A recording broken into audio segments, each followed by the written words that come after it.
Hello நண்பா, இன்றைக்கி நம்ம இந்த வீடியோவில் எதை பற்றி பேச போகிறோம் அப்படின்னு பார்த்தீங்கன்னா பராசக்தி படத்துலேருந்து ஒரு சின்ன அப்டேட் ஒன்று வெளியாகிருக்கு. ஸோ அதை பற்றி தான் இந்த வீடியோவில் நம்ம பேச போகிறோம். ஸோ மறக்காமல் வீடியோவை கடைசி வரைக்கும் பாருங்கள். இப்போ தான் நம்ம சேனலை புதுசாக பார்க்குறீங்க அப்படின்னா மறக்காமல் சப்ஸ்கிரைபும் பண்ணி வச்சுக்கோங்க. ஸோ வாங்க வீடியோக்குள்ளே போகலாம். இப்போ பார்த்தீங்கன்னா நம்ம சிவகார்த்திகேயன் நடிப்பில் மதராசி அப்படின்ற படம் அவர் நடிச்சிட்டு இருந்தார். அண்ட் அந்த படத்தோடைய ஷூட்டிங் ஃபுல்லாக முடிஞ்சிருச்சு.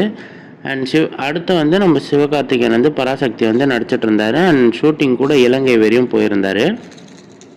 அண்ட் இலங்கையில் ஒரு சில பிரச்சனைகள்னால இலங்கையிலேருந்து ஷூட்டிங்கை வேகமாக முடிச்சுட்டு அதை ஸ்டாப் பண்ணிட்டு இந்தியா வந்துட்டாங்க. அண்ட் இந்தியாவில் இன்னும் ஷூட்டிங் எடுக்க ஆரம்பிக்கலை. அது ஏன் அப்படின்ற காரணம் ஏதோ ஒரு சில பிரச்சனைகள், கருத்து வேறுபாடுகள்னால இந்தியாவில் பராசக்திக்கான ஷூட்டிங்கை எடுக்க முடியல.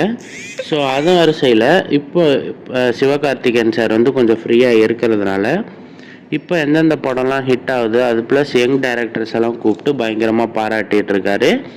ஸோ இதை பற்றி உங்கள் ஒப்பீனியன் என்ன அப்படின்றத மறக்காமல் கமெண்ட்ஸில் சொல்லிவிடுங்க.